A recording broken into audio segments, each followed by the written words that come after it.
Okizemi is a core part of the strategy in fighting games to snowballing your advantage after knocking down the opponent. Some of you out there might be asking, what the hell is an Okizemi? First, hello, I'm CD Mangaka, competitive Dragon Ball FighterZ player and TO of the Denver, Colorado region for the game, here with episode 2 of Competitive Concepts for you today, in which I'll be exploring different elements of Dragon Ball FighterZ and trying to explain how some of the higher level play interactions work, teaching you more about them so that you can be a stronger competitor in this series. So, if you haven't already, I did release episode 1, which is all about training your fundamental defense. There's going to be a little title card up at the top of the screen right about now, just sending you that way if you haven't seen that already. Otherwise, though, let's get back to the topic at hand, Okizemi. Before I go forward, let me give you a definition that's very dictionary-esque in nature from none other than Wikipedia. Link below in the description, pulling it straight from the Appendix Glossary of Fighting Games, which there will be a little icon on screen right now for y'all to check out. Oki or Okizemi is best described as the art of putting pressure on a rising or grounded opponent. This is often done by putting an opponent in a situation in which they must immediately block, often with a new string of attacks or a projectile. The rest of it is on screen for you to go ahead and pause and read the rest through, but that's the basic idea of what we're talking about. If you're still confused, I can't think of a better way of elaborating on this point than by taking you into training mode itself. We're here at the Land of the Kais once again, where we're going to be learning all kinds of godly divine knowledge about this game. So if we're talking about like real beginner level players, you know, someone who's picking up the game for the first time, or maybe even someone who's like completely new to fighting games in general, a very common thing in Dragon Ball FighterZ, you might see a situation kind of like this, where you hit the enemy with a combo and you're thinking damage, I want to hurt them, I want to hit them. So rah, you're just going to burn a level 1 right here. Now, this isn't necessarily a great strategy to snowball the game in your favor. Yes, you do get more damage on the enemy, but look at the situation on screen now after Bardock's level 1 here. We're pretty much full screen, and there's not really a way for us to continue our offense. We're basically back to neutral in this situation. Okizemi is the answer to this, so we're going to set GT Goku's health to not recover real quick, and we're going to pay attention to the frame advantage this time. So I'm going to do the combo again, throwing out the level 1, and check out the frame advantage. It says 23 frames of advantage. Again, not really much that we can do with. Instead of doing the level 1 super, we're instead going to apply Oki, meaning we're going to apply pressure. So we're going to run up to them, be in their face. Now look at our advantage, actually. We are up 75 frames of advantage. This is the time that they were knocked down, and they had to wait that long in order for them to tech as soon as possible. So now we're able to get up in their face like this. So in this situation, if I knock down GT Goku, and let's say he's going to wake up with like a mash, he's going to wake up with a 5L. We're going to shorten this just for ease of recording. And look at that, counter hit on GT Goku, actually. So we can effectively say, hey, I hit you once already, I want to hit you again. This is Okizemi. It's applying this sort of pressure so that after you knock down the opponent, you can set yourself up to take another turn again, get even more damage, build up even more resources, and snowball the game. That's the idea of Okizemi. Now, to continue on with this one, I want to talk about kind of like how do we apply it in mid-screen. Well, you kind of saw it right there. You can basically run up to the opponent and knock them down off of a sliding knockdown. Dragon Ball FighterZ, there's a couple ways you get a sliding knockdown. For a lot of characters, you can just do a jump heavy after you use a smash launcher in an air string like that. Alternatively, some characters might have like a special knockdown so that they can do something like this. And the frame advantage might be a little different. You see here with Bardock's 214L, a quarter circle backlight, you're going to get 35 frames of advantage. So these knockdown timings are going to be different depending on what you use to knock down the opponent with. In mid-screen, you basically kind of just get like a run-up at them. You can do a safe jump towards them as well. A safe jump being, let's set GT Goku to like wake up with like a level 3 reversal. And let's give him the meter to do so as well. So he's going to wake up reversal. Right?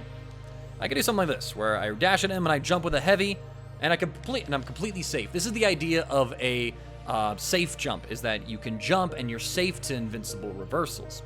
However, sometimes these safe jumps, they're good at calling out specific things, but not other things.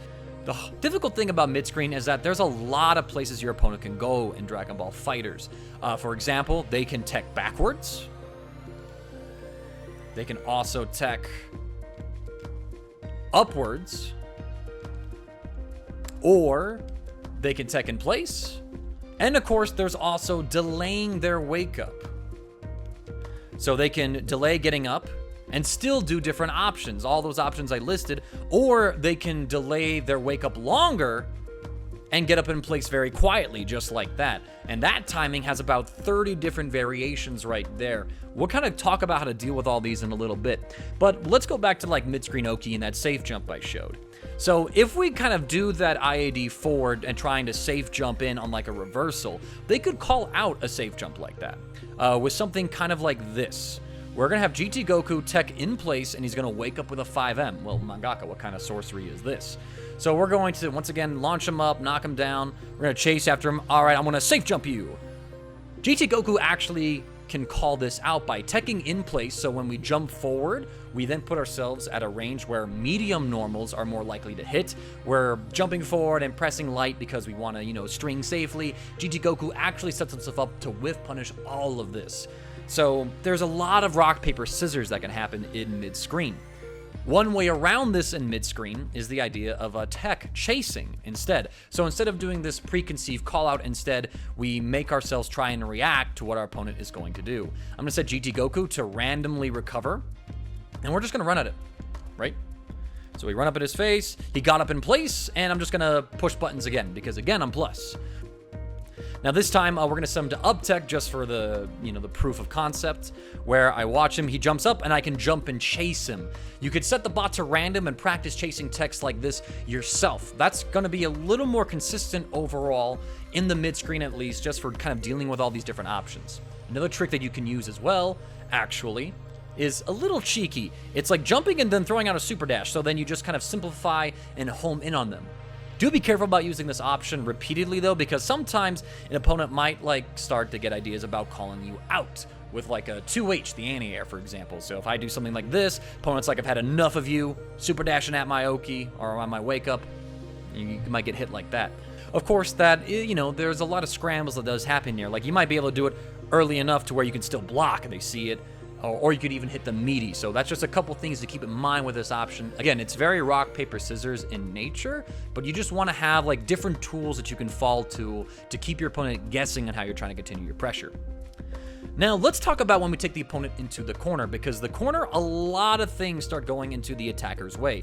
The corner, for example, if I said GT Goku to, once again, kind of show off the different techs that we get, we can cover in place and back tech just by virtue of putting them in the corner, because in place and back basically become the same tech option. There is no back for GT Goku to go towards, so he's kind of stuck in one spot, meaning that we've already taken away one of our opponent's options. This is why the corner is so powerful in a lot of fighting games, because it takes away options from your opponent.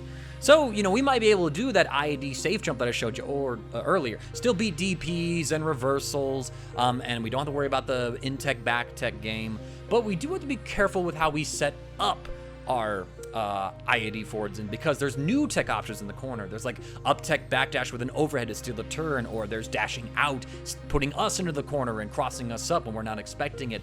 It's things like that that we then have to build setups for in order to get out. Well, what setup do I'm talking about? I'm talking about a setup that uses big, meaty buttons in order to continue our Okizemi. What's a big, meaty button?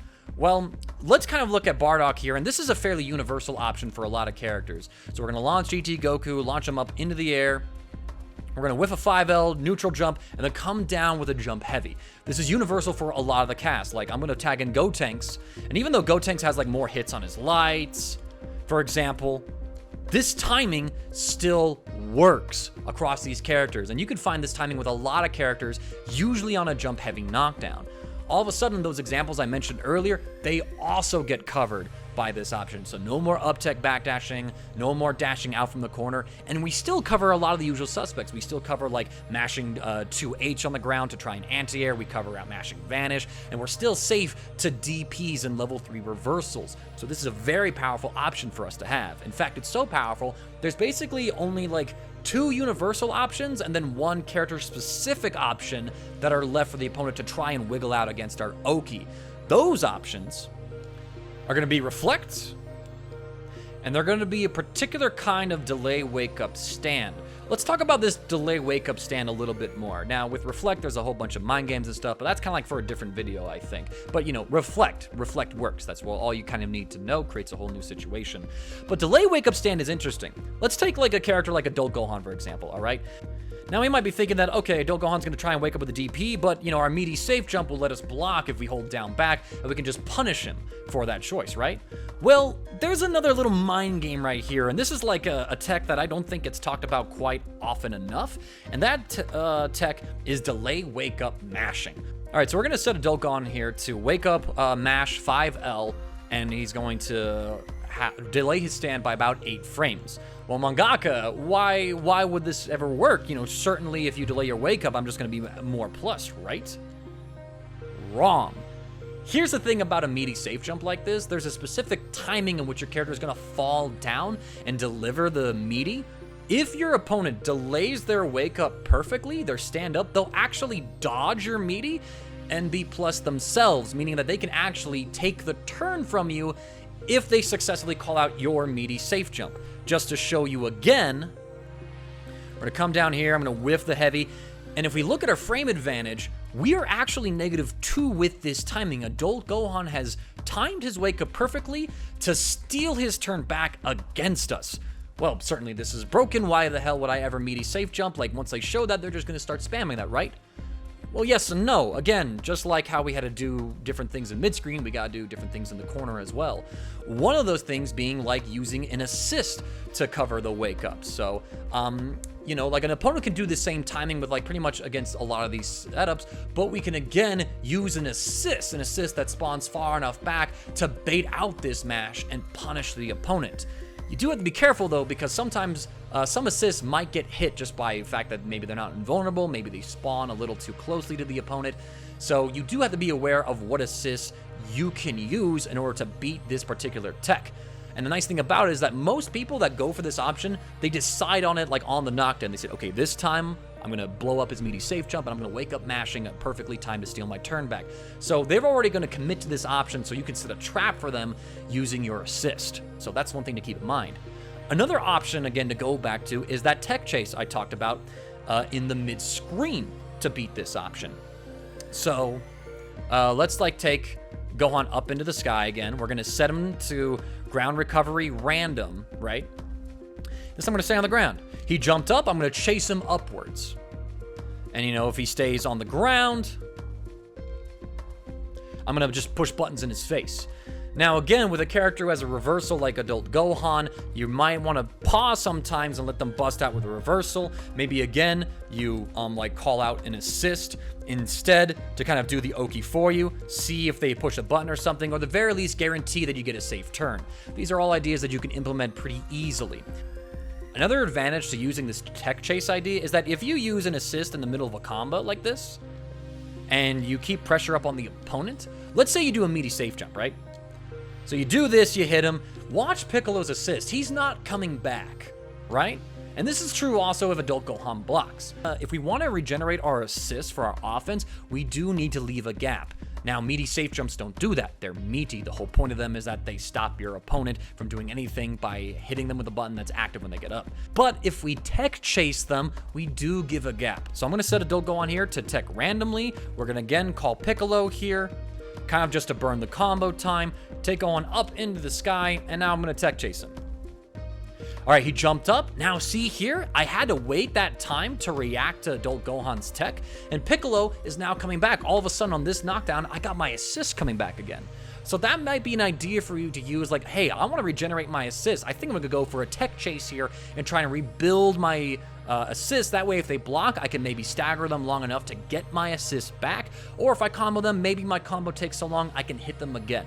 That's some like the ideas here. And again, you can tech chase pretty much all the options I mentioned. You know, if they wake up and dash into you, you'll chase them down. If they if they up tech backdash, excuse me, you're going to be able to chase them down again. That's a lot of advantages that happen there. Now, there is one more option that an opponent can use to beat a meaty safe jump that I mentioned earlier, and that would be the counter or the guard point move. So we're going to tag in Master Roshi right here. And we're going to set him to do EX Martial Spirit. So when I hit him, he just busts out, how dare you call me nerfed. So I take him into the corner, knock him up, bring him down. Meaty safe jump, and you see here I did my Meaty safe jump and Roshi actually counter hit me. The reason for this is that my Bardock is still airborne when the JH is going out. Roshi absorbs that hit, and Bardock isn't able to land and block because he gets frozen in air. Then Roshi hits us, and all of a sudden he's successfully beaten our Meaty safe jump. This is true for some other reversals, like some supers in the game that are frame 1 counters or just other counter moves in general. So someone like Videl, for example, Cooler's level 3, even the dreaded UI Goku has a frame 1 counter super, so they have an option to call out a Meaty safe jump that takes their turn back. These are usually balanced by the fact that they usually do blue life damage in all cases, so if you spark or tag out your point character, you can regenerate that life, but it's still something to look out for. So what do we do against an option like this? Well, we weave in another option, which is the empty safe jump. So instead of throwing a Meaty here, I just empty jump, and now I can get a punish on Roshi, and this will work against pretty much all the other supers. You just wait for the animation, you get a punish. And again, we can also go for a tech chase as well. So if I run up on Roshi, and I wait this time, I can call it out, so that way I'm looking for it. If you wake up and push buttons here, or you push buttons on their wake up rather, you're gonna get hit. So that's some of the mind games that go into a tech chase. But one secret thing about this too is that if you're looking for a reversal from a character by doing an empty jump, this also doubles as a reflect bait. So let's say we take Roshi up, and we're worried about him coming out with martial spirit, so we land, he chooses to reflect, now I can punish it, and we're doing huge amounts of damage, like a TOD even. So that's one thing to keep in mind if you're playing a character who has a reversal option. Maybe reflect isn't your best option because people are already looking for your reversal, so chill on the reflect. Now, for some characters, you might not be able to use like a jump heavy for your Meaty button. Maybe it hits at a weird angle or something like that. Piccolo, for example, if I make Roshi here, actually I'm gonna tag in GT after I set this up. If I do a short combo with Piccolo, right? Something like this, and I come down with this jump heavy, I can't just auto-confirm it, I have to react to them up-teching. So maybe there's a different button that we use for Piccolo instead, or there's a different tool that we can use. The tool that you might see a lot of Piccolo players use is this orb on Wake Up. It hits Meaty, he can react to wherever you go, and combo you pretty well. So look at your character. If they don't have a JH that knocks downward, so then you can continue pressure or combo more easily against all kinds of techs, then maybe there's like a skill or a special that they have that you can use to assist your Oki instead. So some other characters have a different kind of Oki. An Oki I'm gonna call like Super Oki, because they'll use a super to do it. Now, one of the more infamous examples of this might be like Ghost Oki, where you can release the ghost at the time of your choice, and you can create Meaties, and then you can create mix-up off of this. There's more examples of this within the game as well. Something like Zamasu's Blades of Judgment, Piccolo's Hellzone Grenade, and even Kefla's, I don't even know what the super's called, we'll just call it like another Hellzone Grenade for now. So there's other examples like this where characters can burn a bar and create more mix-ups off of this Oki, creating this very difficult situation to block. So be aware if your character has an Oki like this and learn to use it. This is going to be a very strong tool for your character to use to help you snowball the game and make it harder for the opponent to deal with your offense. Now, there is one more kind of Oki in this game, and this Oki deserves a special shout out because this is by far the best Oki in the game. That Oki is level 3 Oki. Why is this the best kind of Oki in the game? Because it does something called a hard knockdown. What a hard knockdown is that your opponent is forced to get up at a specific time in a specific way. And this is true across the entire cast. We see here that Bardock has, 38 frames of advantage from right here. If I tag in Gotenks gets 34 frames of advantage, and this can vary more. I've seen values as high as like 42 frames and values as low as like 20 frames. The key about level 3 Okis is learning where they are strongest for your team. It might be stronger like in the corner, like if you do it mid-screen, maybe you're at full screen, all you can do is like get a run-up Meaty, for example. But in the corner, maybe you can get some 50-50s, like left-rights or high-lows, for example, using particular moves or setups to get that one. And if you don't get that kind of Oki, maybe there's a way for you to kind of like steal the corner back from your opponent and create a dangerous left-right mix-up. Does your Oki have different ranges based on where you do it, or does it have a fixed distance no matter where you go? on the screen. Those are questions you're gonna have to look at and learn with your character to really push them farther. Kind of study these things. Why should you study these things? Because it's a great way of snowballing your advantage or getting yourself out of a bad situation. You might have a character who's low on life and you want to tag him out and heal him up. A great way to do that is to combo into another character's level 3. Then you can use a fixed setup to guarantee your offense, buy your back character more time to heal, keep yourself in the game, and who knows, maybe you even hit the opponent and can snowball from there. Now, this is, again, like a very brief intro to like all these different Okis, and I'm more interested in teaching you about like the generic Okis that you're going to use like 80% of the time. Character-specific stuff you're going to have to study and learn. You can ask like high-level players in Discords featuring those characters, or ask some of your friends in your local scene who play other characters, like, hey, what is this? You can look it up on Twitter.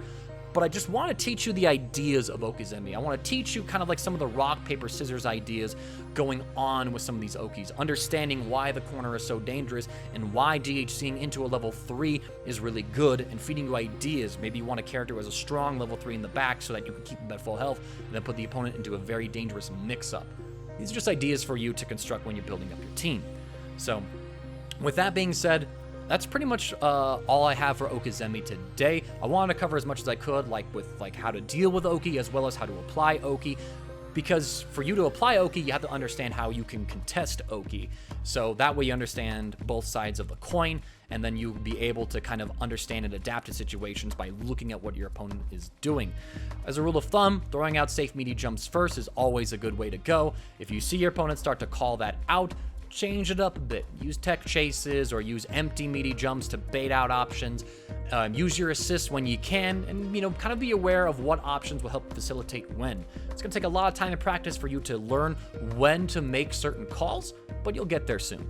Anyways, my friends, thank you for sticking around this far in the video. It really means a lot to me. If you enjoyed it, please throw a like down below, share it around to some of your friends. Maybe they'll benefit from it, and maybe they already know all this, but just, spread the love. If you want to see me do some more content, you could follow me on Twitter or Twitch. Links are below in the description. And of course, you can hit the bell to stay subscribed for more of my competitive concepts videos in the future. I'm CD Mangaka. Train well, my friends, and get stronger.